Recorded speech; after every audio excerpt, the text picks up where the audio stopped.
Very good evening to all of you बच्चों. We are live in the Lakshya batch for GATE 2022 Power Electronics Module number 2 और आपके लिए लेके आ गए हैं बेटा single phase half wave rectifier का पार्ट नंबर 3. तो अभी तक आप 4 लोड देख चुके हो डायोड के साथ, हाफ वेव अनकंट्रोल्ड रेक्टिफायर के साथ, R load, RL load, RL plus free wheeling diode और आरई लोड. ये सारी चीजें पूरी डिटेल में डिस्कस कर चुके हैं. More than given in any book whatsoever, उससे ज्यादा हमारा डिस्कशन जा चुका है. आज आखिरी लोड कराऊंगा आरएलई लोड और फिर कंट्रोल्ड रेक्टिफायर की तरफ बढ़ेंगे. तो देखते हैं आज कितना कवर कर पाते हैं, बट ट्राई करते हैं कि हाफ वेव रेक्टिफायर हम लोग नेक्स्ट लेक्चर तक वाइंड अप कर दें. That is tomorrow. कल तक कोशिश करते हैं इसको वाइंड अप करने की.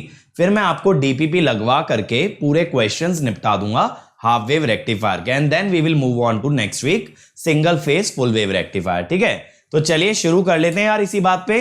सो let me start by first introducing myself. बेटा my name is Ankit Goyal. I got AIR1 twice in GATE in 2014 and 2018.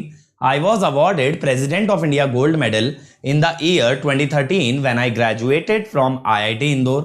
Till date, I have trained more than 1 lakh students in the online and the offline classes, and I am currently working as a director at an academy for GATE department. अब मेरे बारे में ये सारी चीजें जानते हैं बहुत से लोग, लेकिन बच्चों एक चीज जो आपको समझनी है कि आज की डेट में बेटा आपके पास इतने सारे रिसोर्सेज, इतनी सारी फैसिलिटीज हैं कि अगर आप जी जान से मेहनत कर लो तो मैं कह रहा हूं आपको कोई नहीं रोक सकता सक्सेसफुल होने से. तो बेटा आज की डेट में ये एक्सक्यूज देना कि मेरे हालात अच्छे नहीं थे, मेरे सरकमस्टांसेस अच्छे नहीं थे, मेरी लाइफ में ये प्रॉब्लम थी, वो प्रॉब्लम थी, ये सब अब नहीं चलेगा. अब चलेगा क्या? अब चलेगा बेटा मेहनत. अब यहां पे हमने ना प्लेइंग फील्ड को लेवल कर दिया है. तो जो बच्चा मेहनत करेगा वो आगे बढ़ जाएगा और जो नहीं करेगा वो कहीं ना कहीं थोड़ा पीछे रह जाएगा. तो यहां पे आप लोग के लिए सबसे इंपॉर्टेंट चीज है कि हमारे जितने भी इनिशिएटिव्स हैं उनके साथ जुड़ करके आप लोग जी जान से मेहनत करो और आग लगा दो.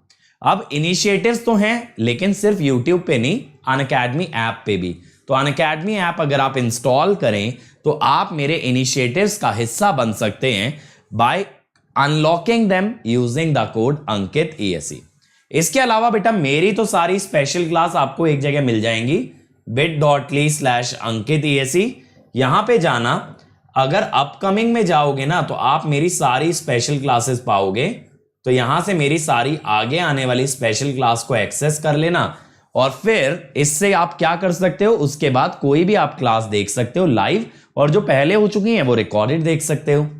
अदर देन दैट बेटा आप प्लस पे आ सकते हो और मजा ले सकते हो सारे टॉप एजुकेटर्स के लेक्चर्स का. वहां आपको मिलते हैं कॉम्प्रिहेंसिव के साथ साथ क्रैश कोर्सेज. बहुत ही स्ट्रक्चर्ड मैनर में कोर्स होता है जिसमें डेली आपको होमवर्क दिया जाता है, संडे आपका टेस्ट लिया जाता है, आपको क्वेश्चन बैंक प्रोवाइड किया जाता है, टेस्ट सीरीज प्रोवाइड की जाती है और सबसे बड़ी बात सारे डाउट क्लियर किए जाते हैं. मैं डाउट सॉल्विंग के बारे में बहुत एडमेंट हूं यार. मैं पर्सनली डेली 45 मिनट डेडिकेट करता हूं बच्चों को डाउट सॉल्विंग के लिए, और कभी कभी तो इससे ज्यादा टाइम. अगले 24 घंटे में मेरे 4 डाउट सॉल्विंग सेशन होने वाले हैं प्लस पे. तो इस लेवल का सपोर्ट आपको यहां पे मिलता है. अदर देन दैट बेटा आप चाहो तो आइकॉनिक के लिए जा सकते हो. वहां ये सबके साथ मिलता है पर्सनल कोच. ये पर्सनल कोच आपको बिल्कुल पूरी तरह से गाइड करेगा, आपको डेली टारगेट देगा. उन टारगेट को अचीव करते करते इवेंचुअल टारगेट तक पहुंच जाओगे. That is a top rank in GATE and ESE. Teachers आपको गाइड करेंगे स्टडी बूस्टर सेशन में, टेस्ट के एनालिसिस में आपकी खामियां और खूबियां बताई जाएंगी जिनके हिसाब से आप अपना आगे का रास्ता डिसाइड कर सकते हो. स्टडी मटेरियल एक्स्ट्रा मिलता है और सबसे बड़ी बात, डाउट आएगा तुरंत उड़ा दिया जाएगा क्योंकि यहां पे होगी एक डेडिकेटेड टीम जो सारे डाउट क्लियर करेगी. अब अगर आप कोड लगाते हो ना अंकित ESE, तो ये कोड आपको चमत्कारी रूप से 10% का डिस्काउंट तो दिलाता है, साथ साथ मेरी पर्सनल गाइडेंस में ले आता है, जिसके बाद आपकी जर्नी हो जाती है और आसान, क्योंकि मैं आपका लगातार गाइड करते हुए आपको आगे लेके जाता हूं. और बेटा यहां पे आज ही से नया बैच स्टार्ट हुआ है. सुबह सिद्धार्थ सर का EC legend, EC rank 1 Siddharth Sabharwal sir का नेटवर्क. तो जो बच्चे जीरो से तैयारी शुरू करना चाहते हैं अभी भी समय है. प्राइस हाइक को बीट करो और आज ही एडमिशन लो. और फिर आ रहा है भाई मशीन्स आ रहा है जिसमें 170 घंटे का कंटेंट है. डेली असाइनमेंट मिलेगा, हर संडे टेस्ट होगा, सारे डाउट्स भी आंसर किए जाएंगे। इसमें कम से कम आपको 10 टेस्ट प्रोवाइड किए जाएंगे, 1000 क्वेश्चन मिलेंगे। That is the power of this course. Other than that बेटा जुलाई 4 को होने वाला है कॉम्बैट आप लोगों के लिए महासंग्राम है, उसमें जरूर अपीयर करें और उसमें एनरोल करने के लिए कोड लगा देना अंकित ESE, जिससे मैं ये ट्रैक कर पाऊंगा कि मेरे स्टूडेंट्स ने कैसा परफॉर्म किया। अच्छा करोगे तो you can even win 100% scholarship on Unacademy subscription. और आज रात 12 बजे से बेटा प्राइजेस बढ़ जाएंगे, इसीलिए जल्दी से जल्दी ज्वाइन करो ताकि प्राइस हाइक को बीट कर पाओ। 1 ईयर सब्सक्रिप्शन पे 2000 का इंक्रीज आ रहा है और 2 इयर्स पे 3200 का। और आज ज्वाइन करने से आपको मिलेगा 12 महीने पे 2 मंथ्स एक्स्ट्रा और 24 पे 3 मंथ्स। इसलिए it's necessary that you join today. Join करना है तो कोड आप जानते हो, अंकित ESE, 1 year fees 27,225, 18 months 34,650, 2 years 39,600। 2 years के लिए जाना ताकि पर मंथ फीस मिनिमम रहे। चाहो तो इंस्टॉलमेंट में पे कर सकते हो या फिर आप अनअकैडमी से एजुकेशन लोन का फैसिलिटी ले सकते हो। अदर देन दैट बेटा 1 ईयर आइकॉनिक 45,225, 2 इयर्स 66,600। अगेन बेटा प्रेफर गोइंग फॉर 2 इयर्स, लंबा गेम खेलना है। ठीक है, चलो तो आ जाते हैं यार single phase half wave rectifier पे। आज का मुद्दा RLE लोड। पहले RLE का सर्किट बना ले। बना लो सर, हम कौन सा मना कर रहे हैं, तुम काहे मना करोगे, तुम तो चाह ही रहे हो हम ज्यादा से ज्यादा सर्किट बनाएं, है ना, ऐसी बात है ना। लो जी बना दिया RLE, केड़ी बड़ी गल हो गई। ये हो गया आपका source VM sine omega T, ये हो गया V0 R L E I0। ठीक है, अब ये जो RLE लोड होता है, जब ये RLE लोड होता है बेटा, तब इसे हम कहते हैं DC मोटर लोड। क्या कहते हैं इसे? RLE लोड जो होता है that is also called as a DC motor load। ठीक है, अब DC मोटर लोड क्यों कहते हैं यार? DC मोटर के अंदर एक तो होता है बैक EMF, एक होता है आर्मेचर रेजिस्टेंस और एक होता है आर्मेचर इंडक्टेंस। इंडक्टेंस मैंने आपको पहले भी बताया था, डीसी मशीन में इसलिए शो नहीं करते हो क्योंकि वहां पे आप डीसी करंट की बात करते हो तो वहां पे इंडक्टर हो जाता है शॉर्ट, और यहां पे जब आप एक कन्वर्टर की मदद से मोटर को चलाओगे तो मोटर के आउटपुट करंट के अंदर रिपल होगा, हार्मोनिक होंगे, और उन हार्मोनिक्स के चलते इंडक्टर को शॉर्ट सर्किट नहीं कर सकते। That is why we represent it with a inductance. तो हम क्या बोल रहे हैं? in DC machines armature inductance, in DC machine armature inductance is short circuited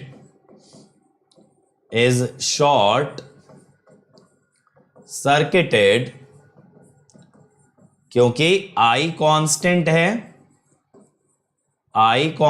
है तो di by dt is 0। ठीक है, but when DC motor is operated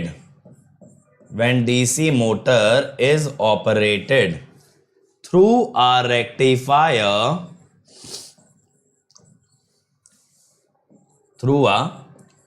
rectifier,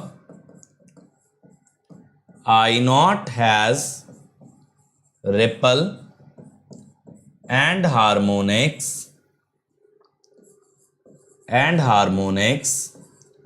so L cannot be shorted। ठीक है, L cannot be shorted, तब inductance को आप नहीं शॉर्ट कर सकते। यहां तक बात क्लियर हुई भाई? अब यहां पे बच्चों अगेन हमें क्या करना पड़ेगा? हमें यह पता लगाना पड़ेगा कि डायोड कब ऑन होगा और कब ऑफ होगा। अब देखो यहां इंडक्टेंस होने के कारण मैं डायरेक्टली तो ये नहीं लिख सकता कि जो करंट होगा वो Vs minus E by R होगा। जैसे आपको याद है लास्ट लेक्चर में आरई लोड के अंदर मैंने डायरेक्टली करंट का फॉर्मूला लिख दिया था, supply minus EMF by resistance, diode को ऑन मानते हुए। तो वहां से चीजें बहुत इजी हो गई थी। लेकिन बेटा यहां पे इंडक्टेंस है। अब आपने देखा जब मैंने आर लोड के अंदर एल डाला तो कंडक्शन पाई के आगे चला गया बीटा तक। अगर आप वापस से रिवाइंड करो थोड़ा सा चीजों को, तो हमने देखा आर लोड के अंदर कंडक्शन चलता है पाई तक, और इंडक्टेंस लगा देने से, क्योंकि इंडक्टेंस को डिस्चार्ज होने में टाइम लगता है, कंडक्शन पाई के थोड़ा आगे चला जाता है। यानी आप ये कह सकते हो इंडक्टेंस लगा देने से एक्सटिंक्शन एंगल थोड़ा आगे बढ़ जाता है, कंडक्शन ज्यादा देर तक चलता है। अब ऐसे ही आपने आरई लोड को जब देखा तो आपने देखा वहां कंडक्शन चल रहा था कल थीटा से लेके पाई माइनस थीटा तक। अब लेकिन आपने आरई लोड के अंदर भी एक इंडक्टेंस ऐड कर दिया। अगर आपने आरई लोड के अंदर भी एक इंडक्टेंस ऐड कर दिया तो actually conduction is going to go beyond pi minus theta. तो हम यहां पे ये कहेंगे कि शुरुआत भले ही सेम हो लेकिन आरई और आरएलई का अंत अलग अलग होगा, क्योंकि यहां पे अंत पाई माइनस थीटा के आगे जाने वाला है। यह बात मेरी समझ में आई? जल्दी से बताओ। मैंने आपको क्या बोला? मैंने आपको यह बोला कि आर लोड के अंदर आपका एक्सटेंशन एंगल था पाई और आरएल लोड के अंदर extension angle was greater than pi. अब लेकिन बेटा ऐसे ही हमने डिस्कस किया था कल कि आरई लोड में कंडक्शन थमसा गया था पाई माइनस थीटा पे, तो आरएलई लोड में ऑब्वियसली जब आपने एक एल और डाल दिया है तो beta will go beyond pi minus theta. अब ये तो आप भी बहुत अच्छे से जानते हो कि बीटा हम नहीं निकाल सकते, हमारे हाथ में नहीं होता। यहां पे बीटा जो निकाला जाता है that is derived using numerical techniques. इन दोनों केसेस में beta must be derived by numerical method. तो हम नहीं पता लगा सकते कितना है ना, बस हम ये बता सकते हैं ज्यादा होगा। लेकिन जिन क्वेश्चन में बीटा की जरूरत पड़ती है ना एग्जाम में, वहां बीटा आपको गिवन रहेगा, आपको डिराइव नहीं करना है बीटा। तो हम क्या बोल रहे हैं? Beta must be derived using numerical methods. यहां तक मेरी बात बताओ मुझे, सब लोगों को क्लियर है? एक बार मुझे बोलो जल्दी से, सब लोगों को क्लियर है यहां तक मेरी बात? Come on everyone. अगर आप लोगों को क्लियर है ना तभी एक एक कदम जमाते जमाते चलेंगे। This is the ultimate load, क्योंकि आरएलई के अंदर आर भी है, एल भी है, ई भी है, इससे बड़ा कोई लोड नहीं होता। ये फाइनल फ्रंटियर है, ये आखिरी लोड है।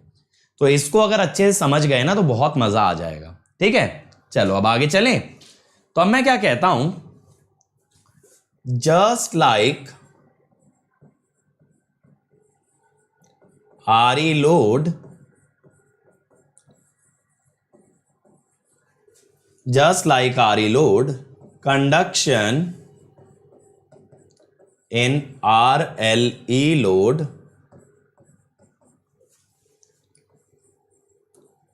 begins at theta। अगर आपको नहीं समझ आ रहा ना सर ये कैसे आप यहां पे थीटा का फंडा बिठा रहे हो, ये भी मैं आपको समझा देता हूं। थोड़ा सा देखो टाइम लगेगा बट कोई बात नहीं है, पावर इलेक्ट्रॉनिक्स अच्छे से कर रहे हैं तो अच्छे से ही करते हैं। टाइम का बैरियर लेके हम लोग नहीं चलने वाले कि सर ज्यादा डेज लग गए या ज्यादा आवर्स लग गए, कोई बात नहीं, अच्छे से समझते हैं। अब देखो जैसे मैंने आपको एनालॉग का एक टेस्ट यहां पे यूज कराया पावर इलेक्ट्रॉनिक्स में, that was short circuit test. मैंने आपको क्या बताया कि डायोड को शॉर्ट सर्किट कर दो और डायोड का करंट अगर देख लो, पॉजिटिव आया तो ऑन है, नेगेटिव आया तो वो ऑफ है। ऐसे ही बेटा डायोड के अंदर दूसरा एक टेस्ट होता है जिसे हम कहते हैं ओपन सर्किट टेस्ट। क्या कहते हैं? Open circuit test. अब इसके अंदर क्या कहते हैं हम लोग?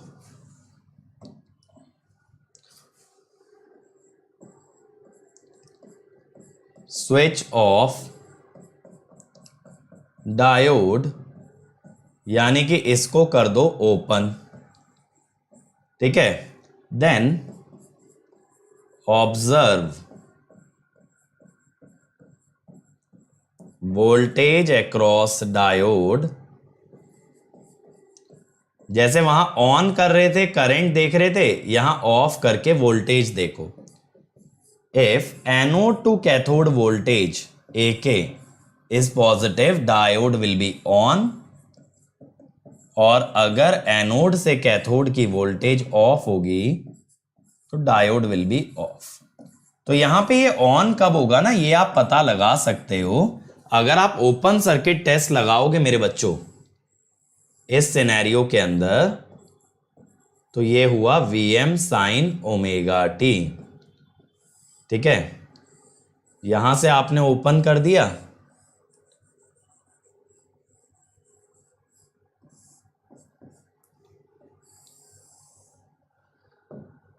तो ये आपका हुआ एनोड टू कैथोड वोल्टेज, ये R, L और E।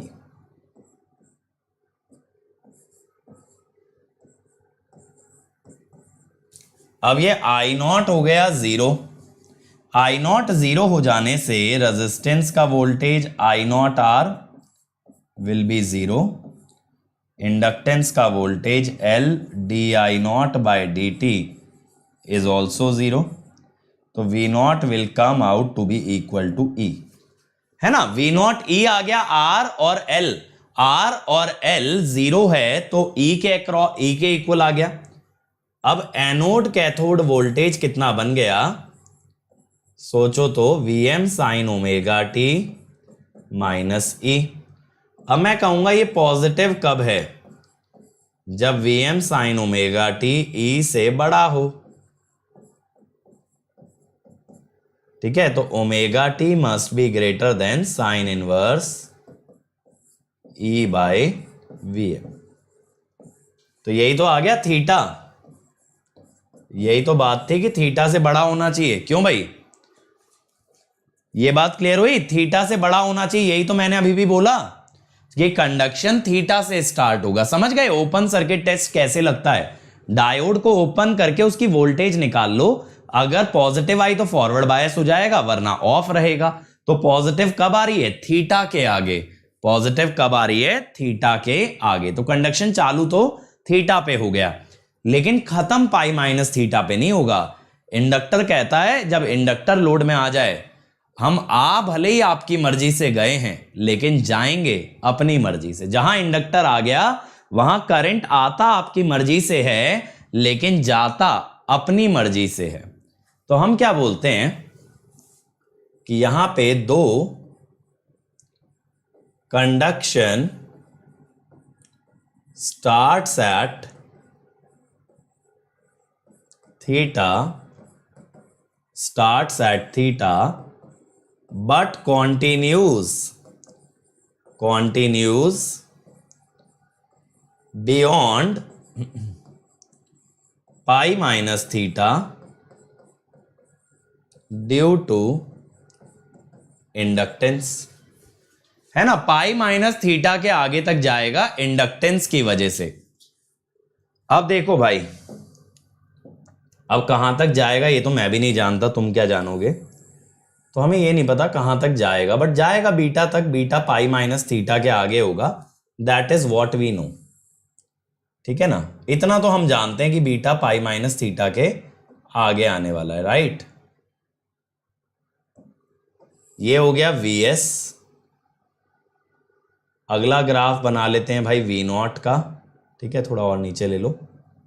फिर अगला बना लेते हैं, इसके बाद किसका बना लें, I0 का बना लेते हैं। फिर इसके बाद अगला किसका बना लें, Vd का, राइट। और तो कुछ नहीं है ना अपने पास, ठीक।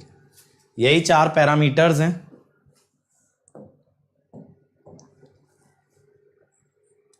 ये Vs, V0, I0 and Vd।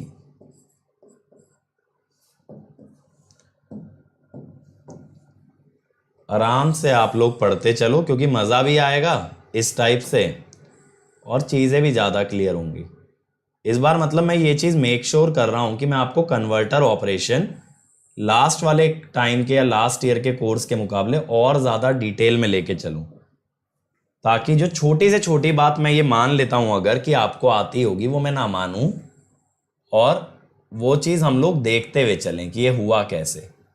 मैं एज्यूम कुछ भी नहीं करके चल रहा हूं कि इस कोर्स में आपको कुछ भी आता होगा, बट हाँ इतना ज़रूर है बेटा कि अगर आप ये कोर्स कर लोगे तो आपको सारा पावर इलेक्ट्रॉनिक्स बहुत अच्छे से क्लियर हो जाएगा।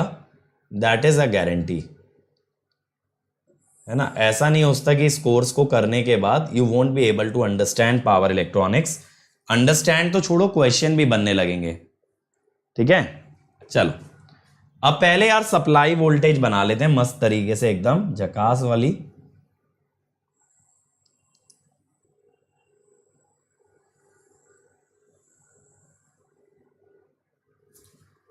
बढ़िया बन गई ना सप्लाई वोल्टेज। ये हो गई हमारी सप्लाई वोल्टेज।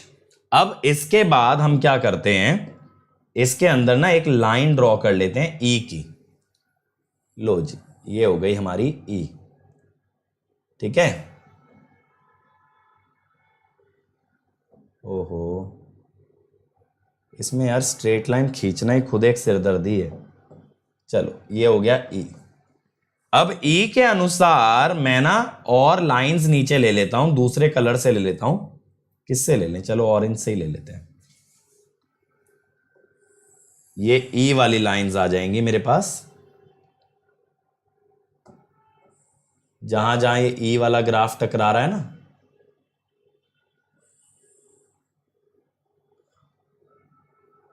हमें क्या मतलब है कि ये ई वाला ग्राफ कहां कहां इंटरसेक्ट कर रहा है। चलो ये मिल गया। अब आती है बात बेटा आउटपुट वोल्टेज की। अब आती है बात आपके लिए आउटपुट वोल्टेज के बारे में। तो सर आउटपुट वोल्टेज कैसे बनेगी? देखो यार, मैं कहता हूं कि जब डायोड ऑन है, व्हेन डायोड, या फिर एक काम कर लेते हैं, एक हम लोग लिख लेते हैं यहां पे case 1, diode is on. Diode on कहां से होगा? थीटा से लेके बीटा तक, है ना। बीटा जो कि खुद पाई माइनस थीटा से बड़ा है। अगर डायोड ऑन होगा तो डायोड हो जाएगा शॉर्ट सर्किट। डायोड अगर शॉर्ट सर्किट हो गया आपका,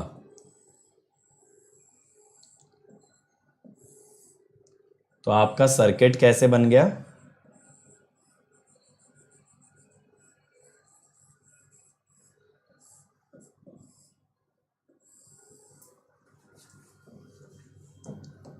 ये बन गया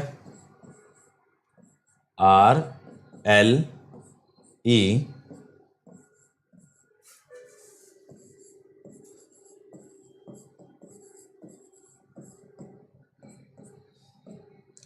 तो वी नॉट हो जाएगा V M sine omega T. अब बेटा जब डायोड बंद हो जाएगा, जब डायोड आपका बंद हो जाएगा, तो आप क्या मान लोगे? डायोड ऑफ स्टेट के अंदर बीटा से कहां तक? अगली साइकिल तक।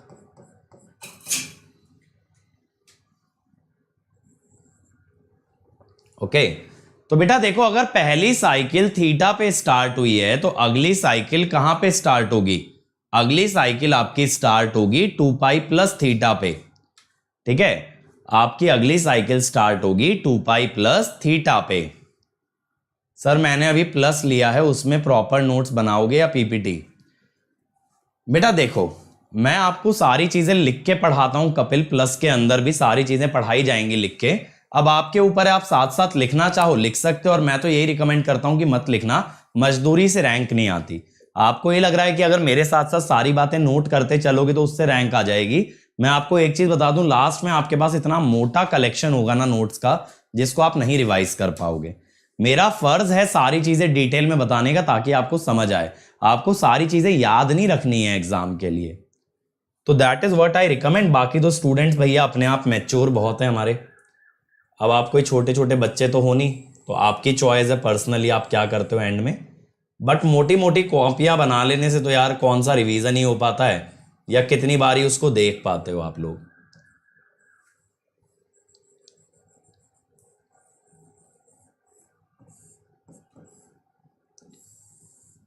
तो देखो जब डायोड ऑफ हो जाता है तब करंट हो जाता है 0, I0 हो जाता है 0, जिसकी मदद से V0 को आप कह सकते हो E, और डायोड के वोल्टेज को आप कह सकते हो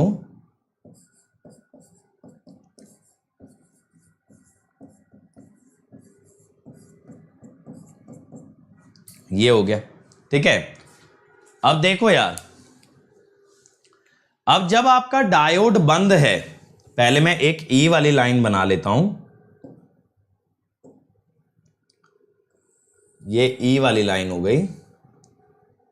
ठीक है, या इसको एक काम करो, सॉलिड में ना बना के ना इसको डॉटेड में ही बना लो। देखो ये ई वाली लाइन हो गई आपके पास बेटा।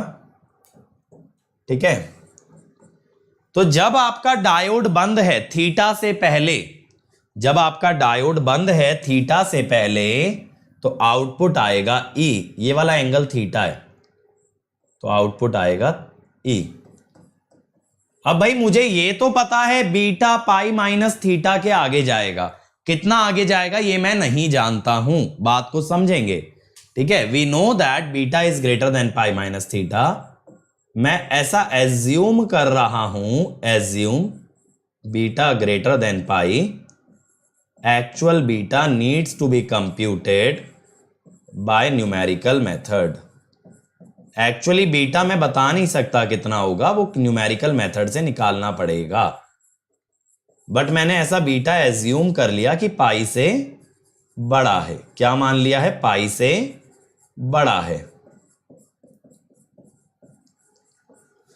अगर पाई से बड़ा आप मान चुके हो बच्चों, तो आप क्या कह सकते हो कि देखो यहां तक तो ऐसी वेवफॉर्म आती ही आती, लेकिन जब तक बीटा नहीं आ जाएगा, यानी जब तक कंडक्शन चलता रहेगा, तो ये इस ग्राफ को फॉलो करता रहेगा। मान लो यहां तक किया, this is your beta, this is your beta, ये मान लो।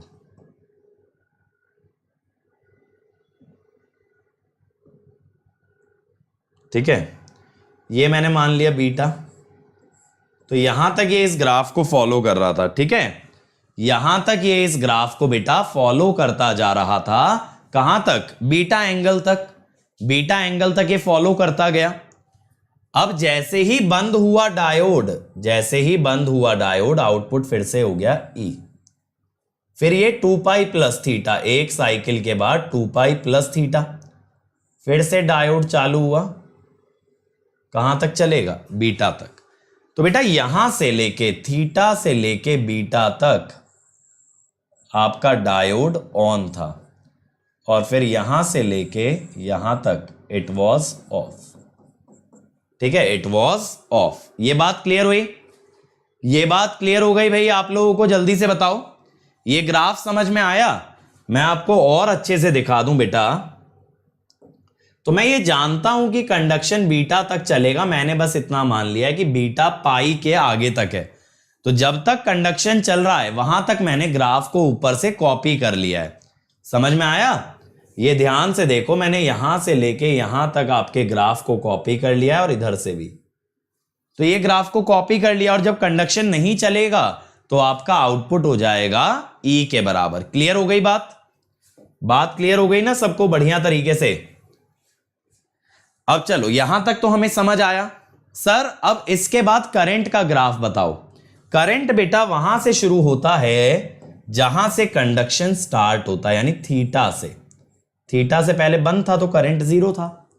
अब ये करंट इंडक्टर की वजह से ग्रेजुअली हौले हौले बढ़ेगा, और हौले हौले गिरते गिरते बीटा पे आके खत्म हो जाएगा। थीटा से बीटा तक चलेगा, फिर ये 0 रहेगा। हमेशा ध्यान रखना, इंडक्टर वाला करंट हौली हौली बढ़ता है। हौली हौली बड़ा बड़ा बड़ा बड़ा बड़ा बड़ा ऐसे गिर गया। ठीक है, इस टाइप का करंट आ जाएगा। तो करंट पहले बढ़ेगा और फिर ग्रेजुअली गिर जाएगा। अब आप ये जानते हो कि थीटा से लेके बीटा तक आपका डायोड ऑन है, तो थीटा से बीटा तक डायोड की वोल्टेज होने वाली है 0। थीटा से बीटा तक डायोड की वोल्टेज होने वाली है 0।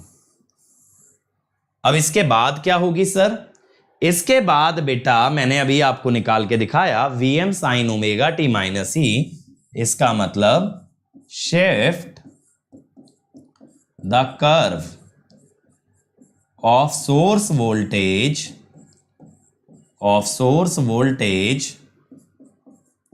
डाउनवर्ड्स बाय ई।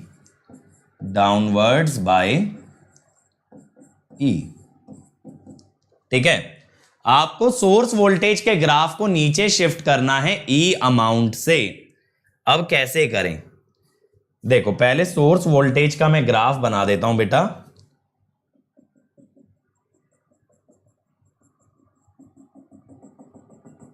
ये सोर्स वोल्टेज, ये जहां इन लाइनों को इंटरसेक्ट कर रहा है ये है ई। ये ई पे इंटरसेक्ट कर रहा है ना, देखो ये ई तो है, ये वाले जो पॉइंट्स हैं ये क्या है? ई हैं। अब आपको ना इसे ई नीचे शिफ्ट करना है। ई अगर नीचे शिफ्ट करना है मेरे बच्चों, तो हम कैसा दिखाएंगे? ये ई वाला पॉइंट 0 पे आ गया, फिर ये ई वाला पॉइंट 0 पे आ जाएगा, ये भी ई वाला पॉइंट 0 पे, तो ये भी। अब यहां पे क्या होगा बेटा कि ग्राफ तो नीचे वाला आना चाहिए, डॉटेड वाला, ब्लू वाला, इसी को फॉलो करेगा।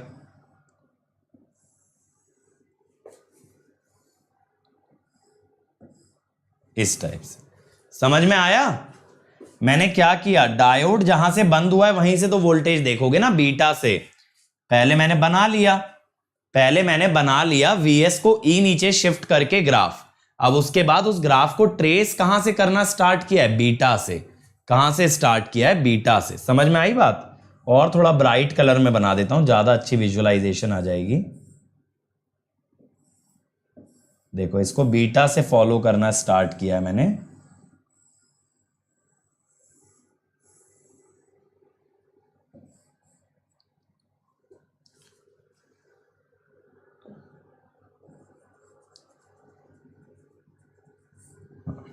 ठीक है, इस टाइप से। क्लियर हुआ? बताओ जल्दी से बोलो, ये क्लियर हुआ? वीडी का ग्राफ मैंने क्या बोला, ये पिंक वाले ग्राफ को अगर ई नीचे शिफ्ट करना है तो ये जिन पॉइंट्स पे ई आ रहा है ये पॉइंट्स 0 पे आ जाएंगे। अगर भाई ई नीचे शिफ्ट करोगे तो जहां ये ई है, ई माइनस ई 0 पे आएंगे। तो देखो ये वाले पॉइंट्स पे ये ग्राफ 0 पे आ रहा है ना, देखो जरा यहां से। तो ये पॉइंट्स को मैंने बोला 0 पे ले आओ, उतना नीचे शिफ्ट कर दो। अब पीआई भी तो आपको नजर आ ही गया होगा बेटा, ये माइनस वीएम है और आपने ई नीचे शिफ्ट किया है तो माइनस वीएम माइनस ई। समझ गए ना? अब यहां से क्या क्या पैरामीटर बता सकते हो, यहां पे क्या क्या पैरामीटर आप बता सकते हो? एक्सटेंशन एंगल, सारा खेल एक्सटेंशन एंगल का ही था, that is beta which is greater than pi minus theta. Conduction angle, theta से शुरू होके बीटा तक गया तो conduction angle gamma is beta minus theta. Peak inverse voltage Vm plus E, ये हो गया। ठीक है, करंट भी तो बीटा तक है बेटा, देखो करंट भी तो बीटा तक है फिरोज। जहां तक करंट है वहीं तक तो आउटपुट वोल्टेज आएगी। ध्यान से देखो, आउटपुट वोल्टेज में बीटा तक लिया है, करंट भी बीटा तक है। जहां तक करंट फ्लो कर रहा है इसी कारण से तो वोल्टेज बीटा तक फॉलो की है। समझ गए फिरोज? वोल्टेज बीटा तक क्यों गई? क्योंकि करंट जा रहा था, वरना वोल्टेज को थोड़ी जरूरत थी जाने की। बीटा माइनस थीटा कैसे आया बेटा? यहां से, ठीक है आशुतोष, थीटा से शुरू होके बीटा तक गया। फिरोज मेरे भाई डायोड नेगेटिव करंट कैसे अलाउ कर देगा बताओ? जैसे ही करंट जीरो होगा डायोड बंद हो गया, क्योंकि डायोड उल्टा करंट थोड़ी फ्लो कराएगा। तो करंट कभी भी नेगेटिव नहीं जा सकता, because diode is a unidirectional switch. चलो विनय बेटा वीडियो पीछे कर लो, दोबारा से ग्राफ समझा पाना मेरे लिए पॉसिबल नहीं है। Please watch this entire converter again, क्योंकि एक छोटे से कन्वर्टर पे हमने 35 मिनट इन्वेस्ट किए हैं। तो आप दोबारा से देखो शुरू से। इस तरह से कुछ नहीं है कि ग्राफ समझ नहीं आए, क्योंकि अगर ये सारी वैल्यूज आपको क्लियर हुई हैं तो इन्हीं से ग्राफ बना है। ठीक है, चलो अब आगे के पैरामीटर्स निकालते हैं। यार मैंने बताया था जब भी ई आ जाए तो करंट निकालना आसान है ना? मैंने बताया था ना, ईएमएफ वाले लोड्स में मैं करंट को प्रेफर करता हूं। ठीक है, मैं यहां पे करंट को प्रेफर करता हूं। तो मैंने आपको क्या बोला था? सबसे पहली बात, फॉर एवरेज और डीसी कंपोनेंट, फॉर एवरेज और DC component of current, inductor is short. तो हम क्या कहते हैं? आई नॉट एवरेज कैसे निकालोगे? 1/2 पाई थीटा से बीटा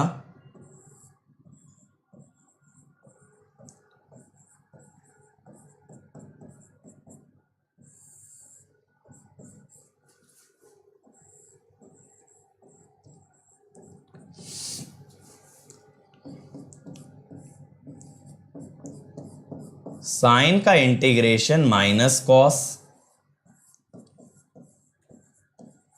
ठीक है,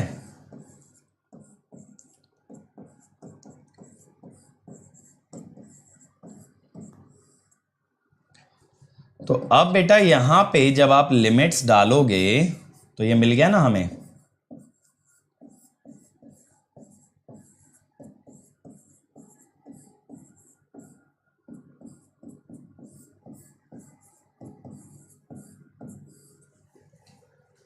ये आ गया, ठीक है, ये आ गया।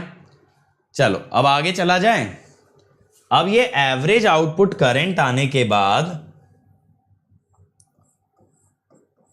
Average output voltage,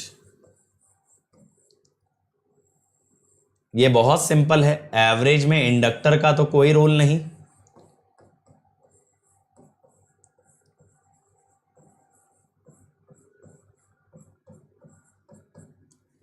I naught average into R plus E, I naught average into R plus E. अब इसके बाद आप चाहो तो आरएमएस आउटपुट वोल्टेज पे भी काम कर सकते हो। आरएमएस करंट तो नहीं निकाल पाओगे डायरेक्टली, मैंने बताया था ना जब इंडक्टर आ जाता है we can not compute RMS output current directly. तो वी नॉट आरएमएस के लिए आप बोलोगे कि साइकिल है भाई 2 पाई की, 2 पाई की साइकिल है, जिसके अंदर थीटा से लेके बीटा तक आउटपुट आया था Vm साइन ओमेगा टी,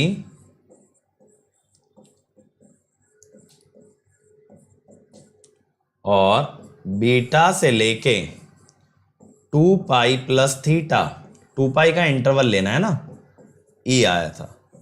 2 पाई का इंटरवल अगर लेना है बेटा तो आप थीटा से लेके 2 पाई प्लस थीटा तक भी तो ले ही सकते हो। जरूरी थोड़ी है 0 से स्टार्ट करो, आप थीटा से लेकर के 2 पाई प्लस थीटा तक ले लो, यहां से आरएमएस आ जाएगी। फिर फॉर्म फैक्टर आप चाहो तो निकाल सकते हो, V naught RMS by V naught average. ठीक है, इसके बाद वोल्टेज रिपल फैक्टर आप निकाल सकते हो, root over form factor square -1। और दूसरी बात क्या ध्यान रखनी है, I naught RMS can't be determined due to L के कारण,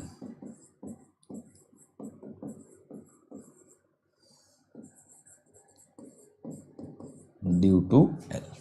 ठीक है, मुझे बताओ ये सारी बातें क्लियर हो गई भाई? ये सारी बातें क्लियर हुई कि नहीं हुई? जल्दी से बोल दो, जल्दी से बोल दो, ये सारी बातें समझ में आ गई? सारी बातें क्लियर हो गई भाई? बढ़िया तरीके से क्लियर हुआ सब? और मैं देख रहा हूं बेटा रेक्टिफायर में अटेंडेंस और ज्यादा हो रही है, रिड्यूस। प्रियांक काहे के लिए कंफ्यूज हो रहे हो भाई? बताओ काहे के लिए कंफ्यूज हो रहे हो? अब इतना स्लो चल के कि आधा लेक्चर एक एक हम लोग कॉन्फ़िगरेशन पे बिता रहे हैं, उसके बाद तो यार चीजें क्लियर होनी चाहिए ना। अब देखो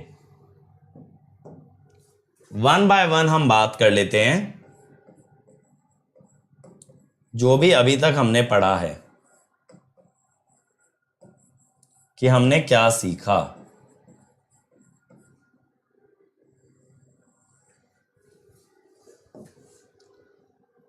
सबसे पहली बात हमने सीखी कि फॉर, या चलो छोड़ो ऐसे नहीं, सबसे पहला हमने देखा रेजिस्टिव लोड। रेजिस्टिव लोड से क्या learning milli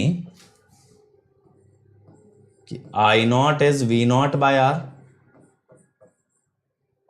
since I naught can not be negative, क्यों नहीं हो सकता negative? Diode negative current allow नहीं करता। V naught also can not be negative. ये बात हमें पल्ले पड़ी। और क्या बात क्लियर हुई यहां से हमें? यहां से हमें ये बात क्लियर हुई, अगर निकाला जाए मतलब इसमें और क्या याद रखोगे? बाकी तो डिराइव कर ही लोगे। तो यहां पे आप कह सकते हो conduction for uncontrolled half wave rectifier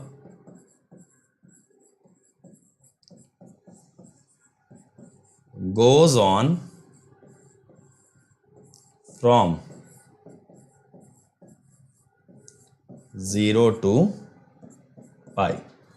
ठीक है, goes on from 0 to पाई। ये बात क्लियर है? ये बात क्लियर है?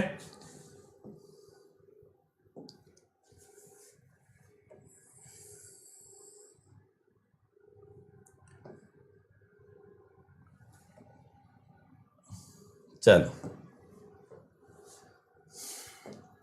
बेटा देखो, मेरा YouTube पे एक पर्पस है कि हर सब्जेक्ट की ना एक एक बढ़िया बढ़िया प्लेलिस्ट बना दी जाए। तो तुम्हें क्या लगता है मैं कोई हर साल ये थोड़ी ना सब्जेक्ट दोहराने वाला हूं कि अगले साल मैं फिर से पावर इलेक्ट्रॉनिक जीरो से स्टार्ट करूं? ऐसा नहीं होगा। What I want is there should be a great playlist for each and every subject. अब जो रिकॉर्डेड देख के खुश है वो रिकॉर्डेड देख के खुश है, वो अपना आराम से रिकॉर्डेड देखे। और जिसको मुझसे लाइव पढ़ना है कि भाई हर साल वही सब्जेक्ट, आप नए स्टूडेंट हो, आपको लाइव ही सीखना, अपनी क्वेरीज क्लियर करने हैं, then you should come to Unacademy. अब जैसे मैं मशीन पावर सिस्टम की प्लेलिस्ट बना चुका हूं, तो that I am not going to teach again, वो हो गया एक बार, है ना। अब जिसको रेफर करना है वो उन प्लेलिस्ट्स को रेफर कर सकता है। मशीन में क्वेश्चंस कम थे तो मैं क्वेश्चंस डाल रहा हूं मशीन के अंदर। ठीक है, अब देखो अगला, by adding L beta increases.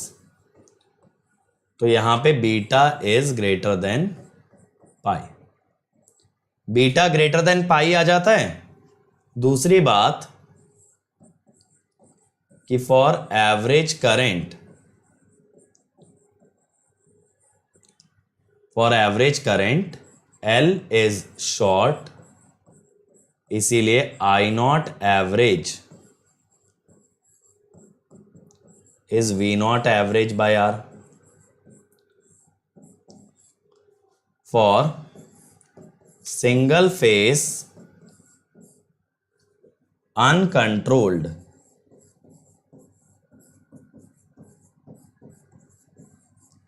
half wave rectifier conduction goes on from 0 to beta.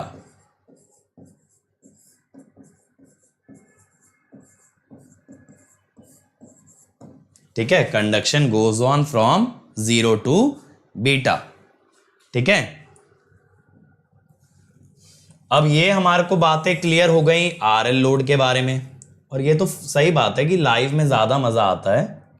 ठीक है, बट हाँ, मेरा जो प्रॉमिस था कि भाई जो बच्चे बहुत ज्यादा वेल ऑफ नहीं है, फाइनेंशियली वेल ऑफ नहीं है, उनको भी बेस्ट कंटेंट मिलेगा. तो उनको मिल रहा है बेस्ट कंटेंट. अब एक बार बेस्ट कंटेंट बन गया तो यूट्यूब पे तो आप सालों साल वीडियो देख ही सकते हो ना. एक वीडियो जितनी बार मर्जी आए उतनी बार देखो. ठीक है, अब इसके बाद कौन सा था? RL plus free wheeling diode.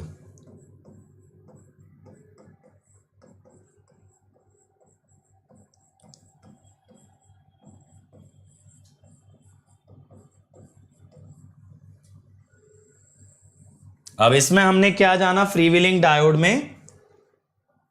As soon as, देख रहे हो चीजें कितनी सिंपल होती जा रही हैं. वी नॉट पहली बार पढ़ने में टफ लगता है बेटा, लेकिन हमें ध्यान रखना है कि क्या चीजें हमें कैरी करनी है. यहां से free wheeling diode becomes on तो वी नॉट बिकम्स 0. ये बात थी. दूसरी बात, waveform for V naught is exactly same as R load.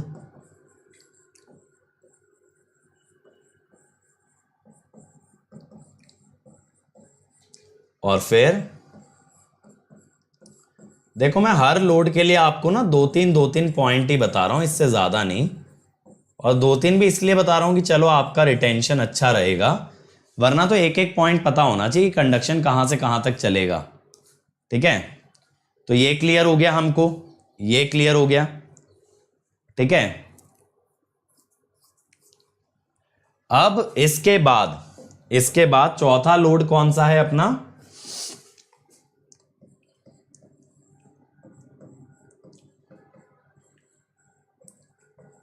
R E load है. अब आरई लोड के अंदर क्या होगा? यहां पे हमें पता है डायोड बिकम्स फॉरवर्ड बायस्ड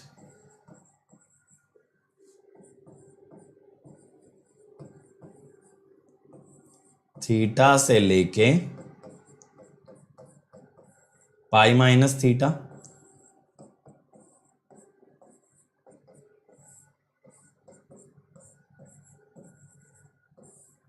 और always approach using average current. मैंने बताया था ना, एवरेज वोल्टेज टफ पड़ता है, 2 बार इंटीग्रेट करना पड़ता है. एवरेज करंट में एक ही इंटीग्रेशन होता है, थीटा से लेके पाई माइनस थीटा तक. तो एवरेज करंट निकालना आसान है. ठीक है, अब इसके बाद अगला क्या था अपना? R L E load. अब देखो, समझ रहे हो मेरा हाफ वेव अनकंट्रोल्ड रेक्टिफायर पे इतना टाइम स्पेंड करने का रीजन क्या था? कि आप लोग ना एक बार लोड्स का नेचर समझ जाओ. अगर एक बार ये समझ गए ना लोड में लगे होने से आर का, एल का, ई का क्या फर्क पड़ता है, तो अब किसी भी कन्वर्टर में लगाऊंगा आप लोड को समझते हो. ठीक है, अब इसके बाद कंडक्शन गोज अबव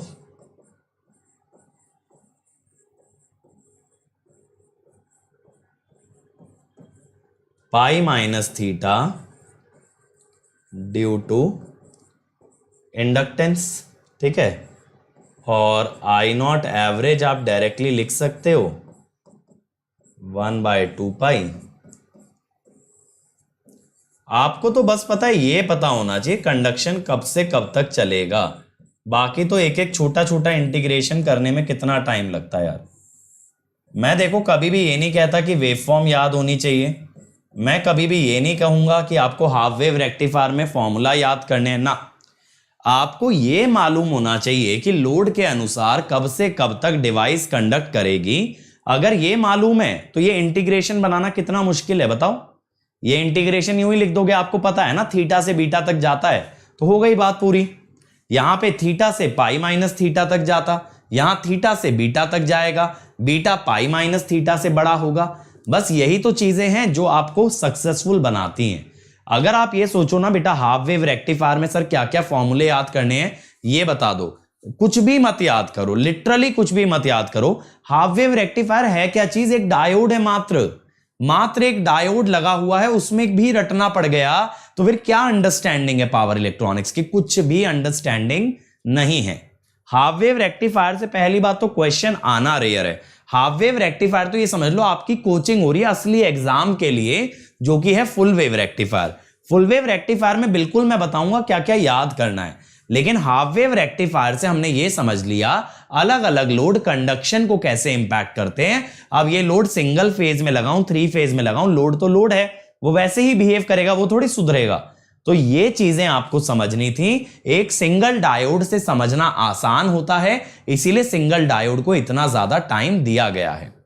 अब हम आ जाते हैं बेटा कंट्रोल्ड के केस पे। अब हम किस पे आ गए? कंट्रोल्ड के केस पे। ठीक है, सिंगल फेस हाफ वेव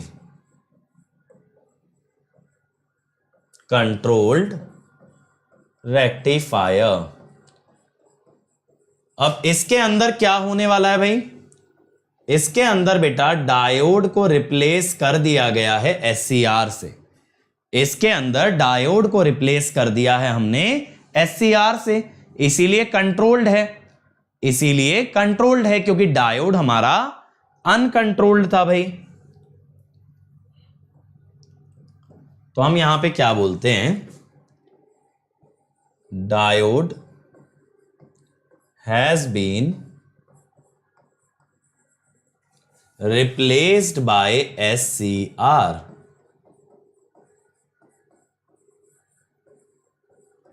ठीक है, नाउ SCR की खासियत है SCR does not conduct, SCR does not conduct just by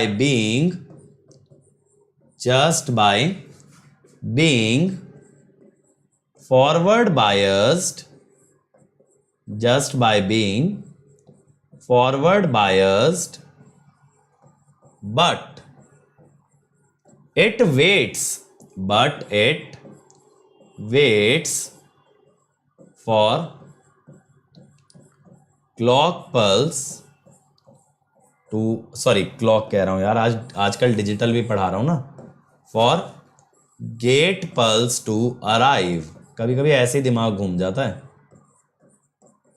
आजकल सोचो एक दिन में कितने सब्जेक्ट होते हैं। सुबह मेजरमेंट से शुरुआत होती है, मेजरमेंट के बाद जाते हैं डिजिटल पे, डिजिटल के बाद जाते हैं फिजिक्स पे, फिजिक्स के बाद जाते हैं एनालॉग पे, एनालॉग के बाद जाते हैं डाउट्स पे, डाउट्स के बाद पावर इलेक्ट्रॉनिक्स पे, उसके अलावा लर्न इंजीनियरिंग। अभी आपको मैंने प्रॉमिस किया था मशीन्स की एक सीरीज स्टार्ट करूंगा, वो आज या कल से स्टार्ट हो जाएगी, तो मशीन्स भी। तो इतने सब्जेक्ट एक दिन में डील करने पड़ते हैं। ठीक है, अब बेटा यहां पे ना कॉन्सेप्ट आ जाता है आप लोगों के लिए फायरिंग एंगल का। तो फायरिंग एंगल क्या चीज है? दोबारा से समझा रहा हूं, वैसे ही मैं समझा चुका हूं डिवाइसेस वाले टॉपिक में, बट चलो बहुत सारे बच्चे हमसे मॉड्यूल 2 से जुड़े होंगे and this is very important for module 2। तो फायरिंग एंगल क्या है? The angular delay after a SCR gets forward biased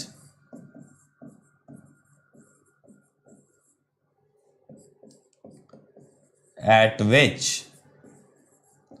gate pulse is applied।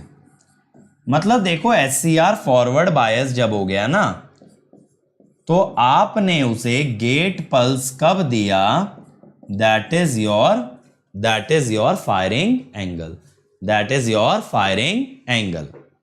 ठीक है, अब यहां पे देखो, अगर आप ओपन सर्किट टेस्ट लगाते हो बच्चों, अगेन एकदम बेसिक ग्रास रूट लेवल से लेके चल रहा हूं, अगर आप ओपन सर्किट टेस्ट लगाते हो बेटा एनालॉग वाला, तो आप SCR को ओपन कर दोगे, है ना, VM साइन ओमेगा टी, लो जी SCR हो गया open.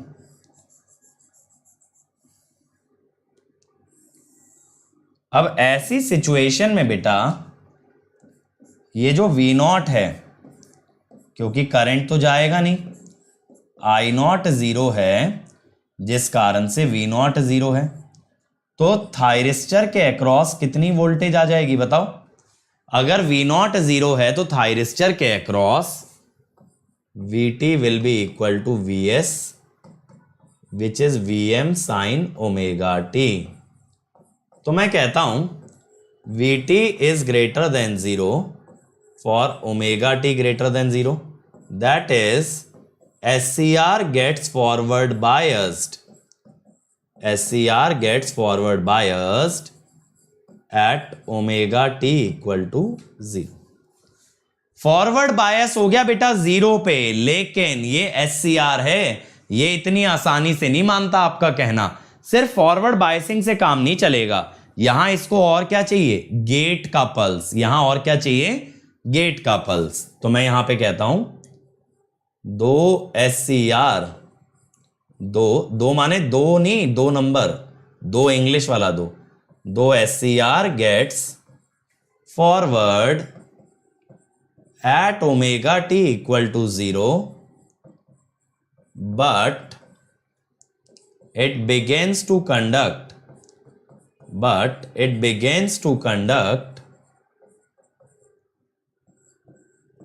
at omega t equal to alpha, where alpha is firing angle delay।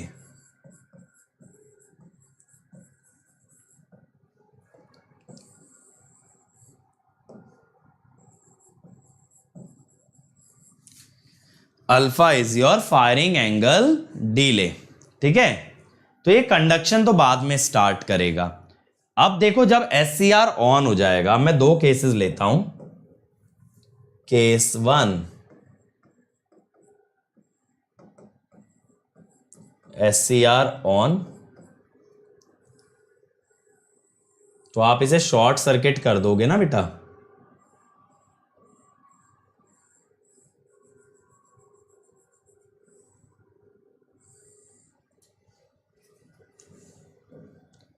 अब देखो फुल वेव रेक्टिफायर में इतने बेसिक से नहीं चलेंगे, फुल वेव रेक्टिफायर में सीधा बोलूंगा R लोड है, अब बताओ क्या होगा, और आपकी जबान पे आंसर होना चाहिए डायरेक्टली।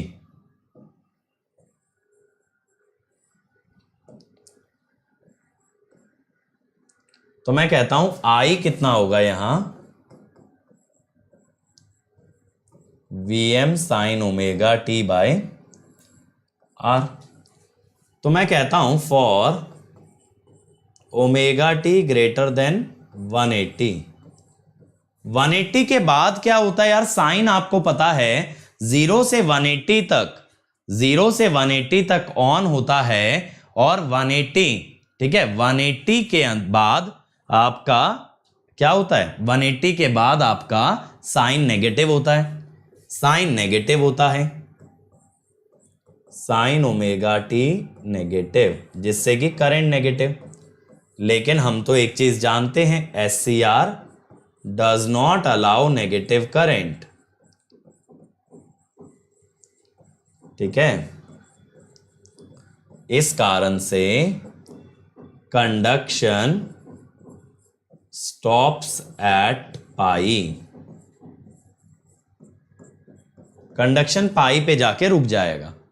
ठीक है, कंडक्शन आपका पाई पे जाकर के रुक जाने वाला है। Case 2 SCR of. और यहां पे बेटा एक चीज और देख लेना कि जो V0 है वो V0 कितना है, Vm sin omega T, source वाला वोल्टेज। अब देखो जब आपका SCR बंद है, जब आपका SCR बंद है तो आपने ओपन कर दिया,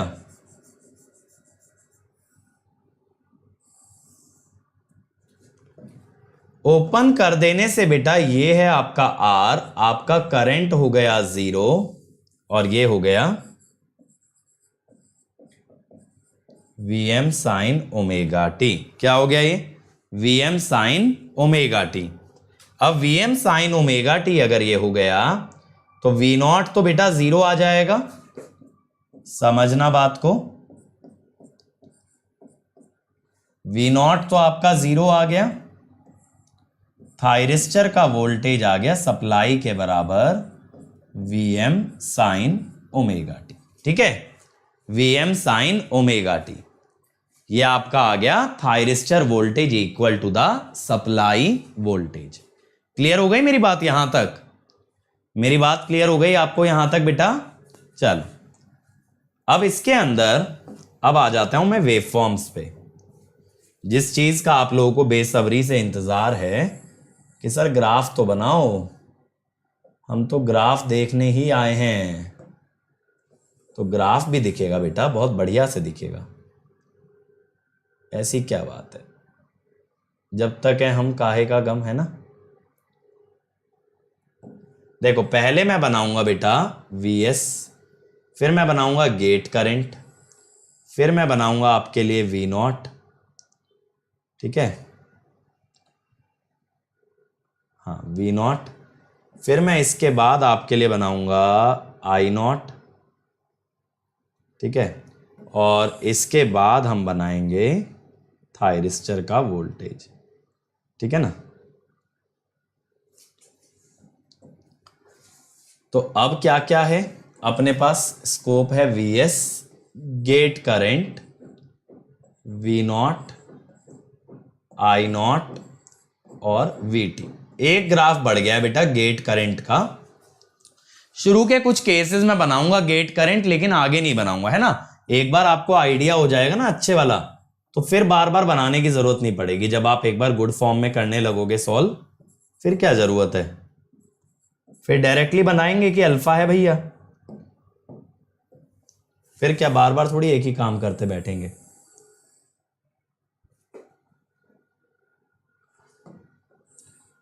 ओहो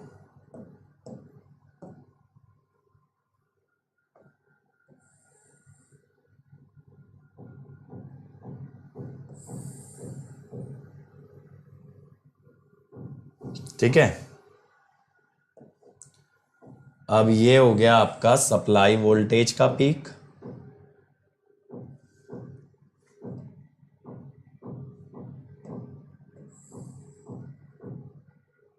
और ये ऐसे नीचे भी आ गया।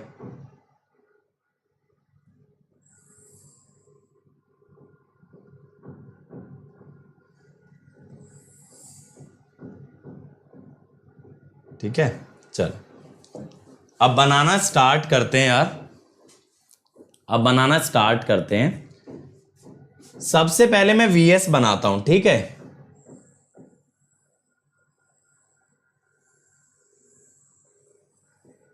Vs बनाता हूं, ये बनाया जी Vs। अब इसके बाद मैं कहता हूं बेटा कि थायरिस्टर फॉरवर्ड तो 0 पे हो गया था, लेकिन 0 पे गेट पल्स नहीं ना देंगे। गेट पल्स हम देने वाले हैं बच्चों थोड़ा आगे से। कहां से, अल्फा से। यहां पे यही तो डिफरेंस आने वाला है।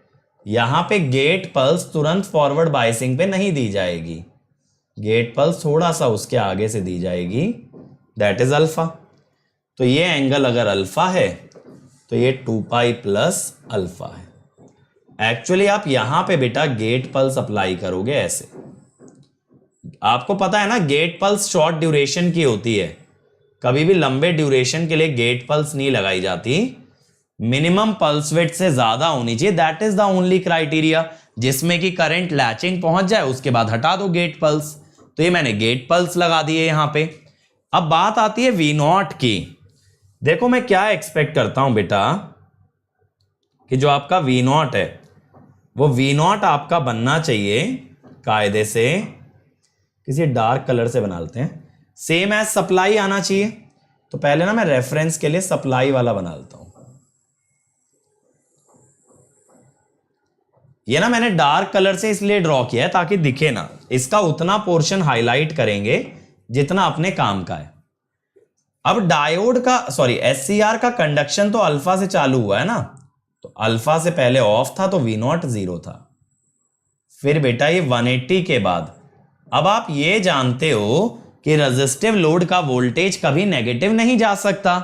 आपको यही तो ध्यान देना है, मैंने रेजिस्टिव लोड में क्या लिखवाया कि आपको यह पता रहना चाहिए कि रेजिस्टिव लोड का वी नॉट कभी नेगेटिव नहीं जाएगा, तो ये पाई पे रुक जाएगा ताकि वी नॉट नेगेटिव ना जाने पाए।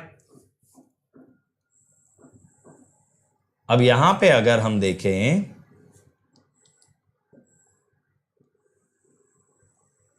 तो ये ऐसे आएगा,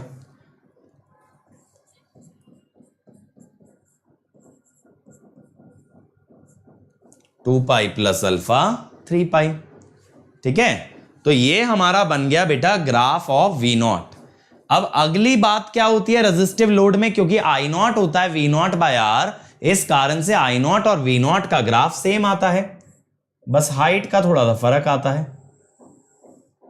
हाइट थोड़ी सी डिफरेंट होती है, बाकी चीजें सेम आती हैं। ये हाइट कितनी होती है इसकी, Vm बाय आर, यहां पे कितनी होती है Vm। अब थायरिस्टर वोल्टेज की बात करें बेटा, जब थायरिस्टर ऑन था तो यहां पे वोल्टेज रहेगा 0, कहां से कहां तक, अल्फा से पाई, अल्फा से पाई तक वोल्टेज रहने वाला है 0। बाकी जब थायरिस्टर बंद है, जब थायरिस्टर बंद है, देखो अभी आपने बताया था थायरिस्टर का वोल्टेज सप्लाई के बराबर है, थायरिस्टर का वोल्टेज सप्लाई के बराबर है। तो बेटा फिर से सप्लाई वाला ग्राफ बना लो एक डार्क कलर से, उसको ट्रेस सिर्फ वहां तक करना है जहां पे आपका थायरिस्टर ऑफ है। तो थायरिस्टर ऑफ है यहां पे, तो यहां से यहां तक ट्रेस किया, फिर थायरिस्टर ऑफ है यहां पे, तो यहां से यहां तक ट्रेस किया, यहां पे आपका थायरिस्टर ऑफ पड़ा है।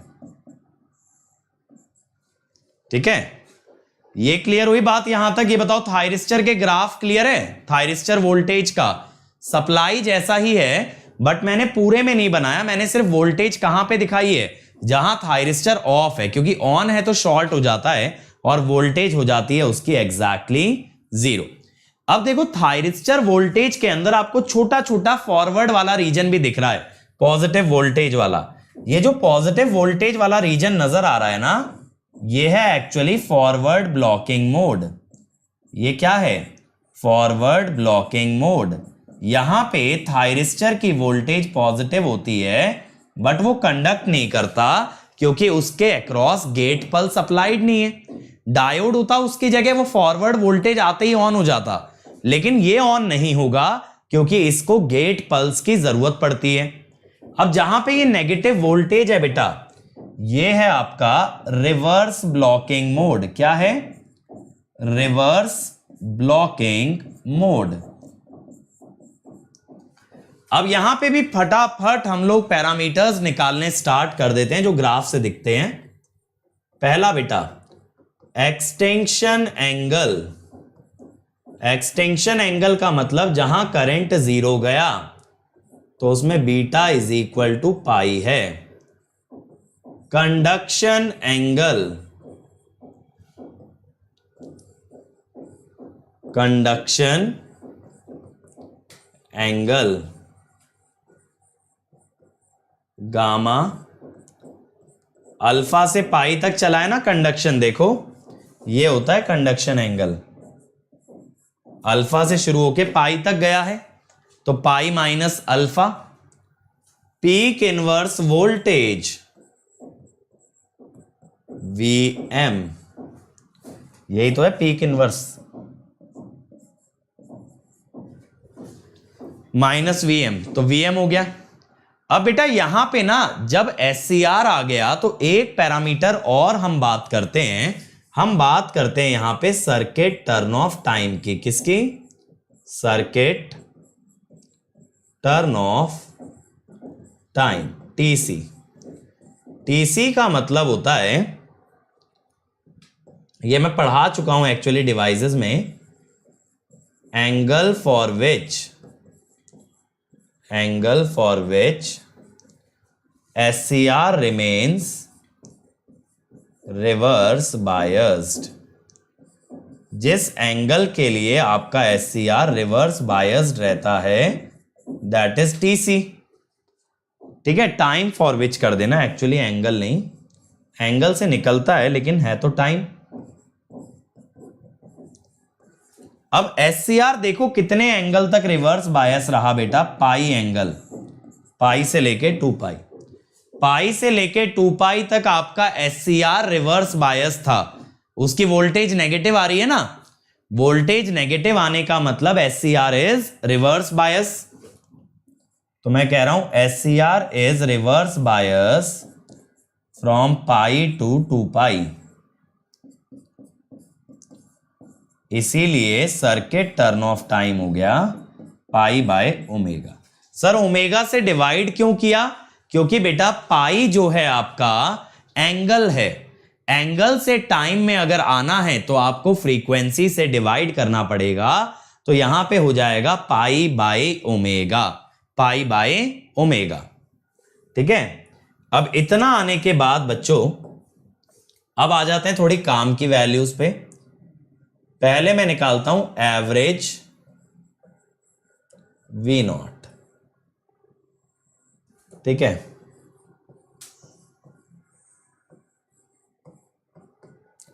साइकिल तो 2 पाई की रहेगी भैया, हाफ वेव रेक्टिफायर है। अब आपको पता है वी नॉट आया है अल्फा से लेके पाई तक,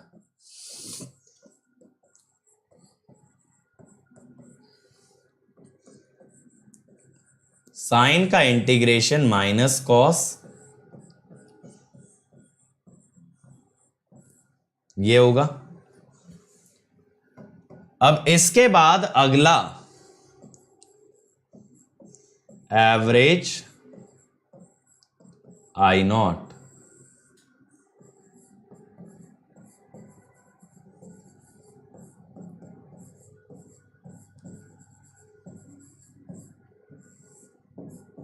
अब लेकिन ना बेटा यहां पे आरएमएस डायरेक्ट नहीं निकलेगा स्केलिंग से, यहां आरएमएस वोल्टेज के लिए आपको क्या करना पड़ेगा? इंटीग्रेट करना ही पड़ेगा।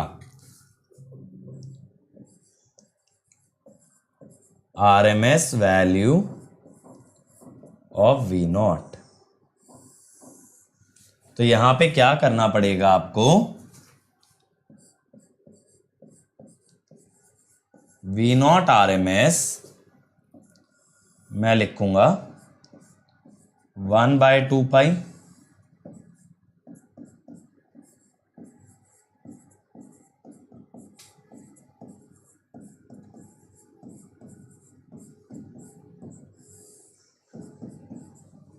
ठीक है।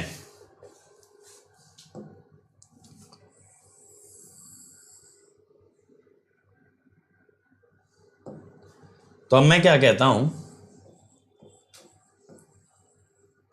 कि V naught R M S, V M तो बाहर निकाल लो यार रूट के, साइन को आप क्या लिखोगे? 1 minus cos 2 omega T by 2।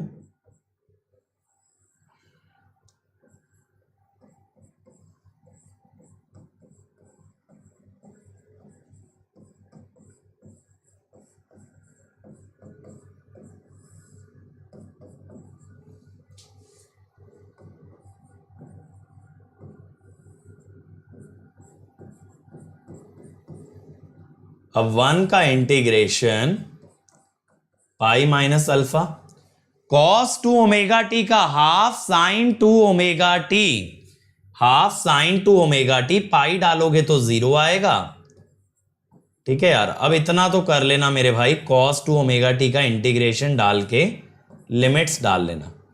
मैंने बस इतना जाना है कि जब cos 2 ओमेगा टी का इंटीग्रेशन आएगा तो that will be half sin 2 omega T, और sin 2 ओमेगा टी में जब अपर लिमिट पाई रखूंगा तो sin 2 पाई 0, और लोअर लिमिट अल्फा रखूंगा तो sin 2 अल्फा आएगा।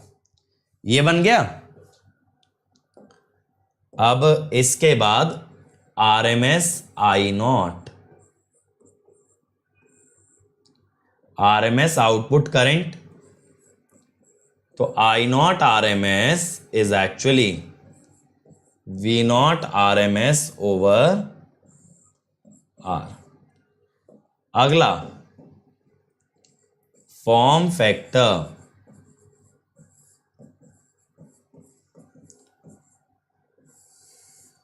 अब देखो ये सारी जो चीजें होती है ना अंशंट, ये जो फैक्टर पहली क्लास में पढ़े थे, ये सारे अगर पूछे भी जाते हैं ना तो सिर्फ और सिर्फ रेजिस्टिव लोड में ही निकलवाता है और कहीं नहीं निकलवाता।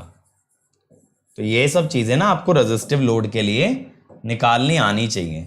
तो हमेशा ध्यान रखना, ये जो RMS वोल्टेज वाला फॉर्मूला होता है ना, ये याद तो नहीं करना आपको एज सच, लेकिन RMS अगर पूछी भी जाएगी कभी तो वो रेजिस्टिव लोड में पूछी जाएगी, क्योंकि रेजिस्टेंस के अंदर जो पावर होती है वो RMS से आती है, तो RMS वहीं यूज होती है। बाकी किसी लोड के लिए आपसे RMS वगैरह तो नहीं यूज कराता।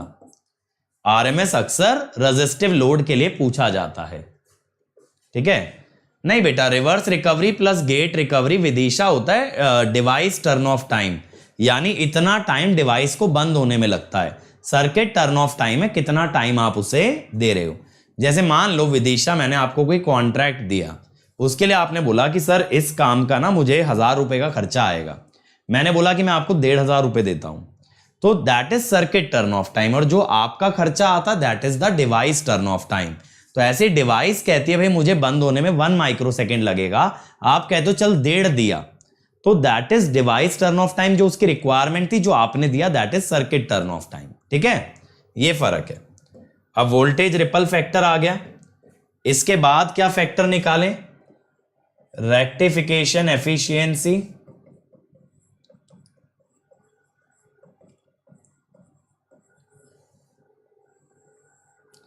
रेक्टिफिकेशन एफिशिएंसी में क्या होता है आप जानते हो, V naught average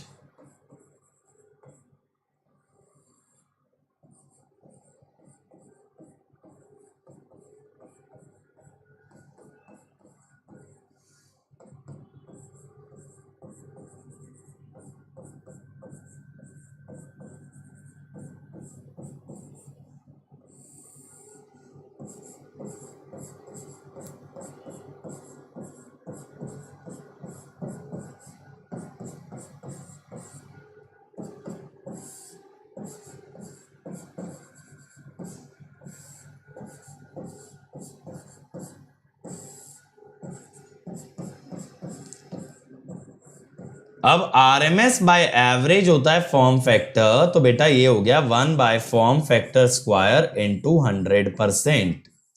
rectification efficiency हो गया,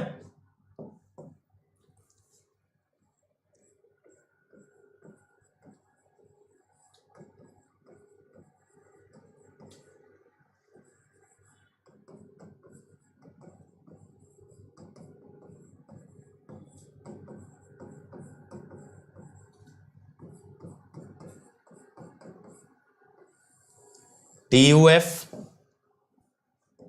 देखो सारे पैरामीटर निकाल सकते हैं ना हम। TUF कितना था बेटा, V naught average, I naught average, VSR, ISR, ठीक है। Since IS equal to I naught, ISR is I naught R, तो TUF कितना हो गया, V naught average into V naught average by R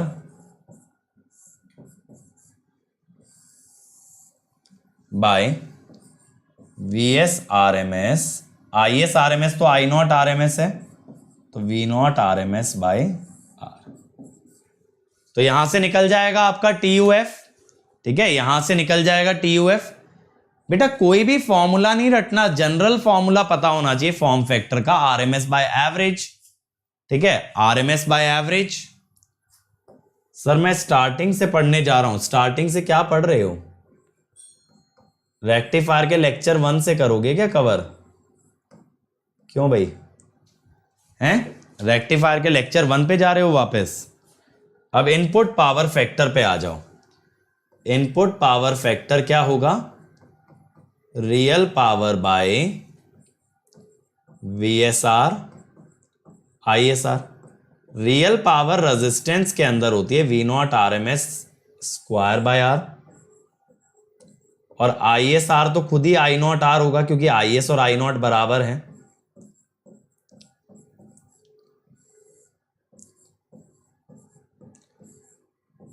और बेटा मैं तो आप लोगों को इसीलिए समराइज भी कराता चल रहा हूं साथ साथ कि आप लोगों को दिक्कत ना आए। मैं आपको सारे पैरामीटर निकाल के दिखा रहा हूं, ये नहीं कि आपको ये सब याद करना है, आपको सीखना है कैसे अगर क्वेश्चन आ जाए तो उसको अटेम्प्ट करना है। मैं तो कहता हूं कैलकुलेट करके निकालो, मैं तो कह ही नहीं रहा ये सारी चीजें रट के जाओ, ठीक। तो ये सारे जितने भी पैरामीटर है ना यार, ये सब रेजिस्टिव लोड के अंदर ही पूछे जाते हैं।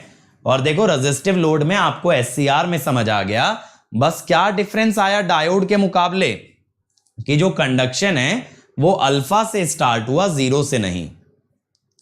अब ना आप लोग एक काम करना यार, ये आप एज अ होमवर्क करना, RL लोड, आप डायोड में RL पढ़ चुके हो, अब आप SCR में करना RL, ठीक है।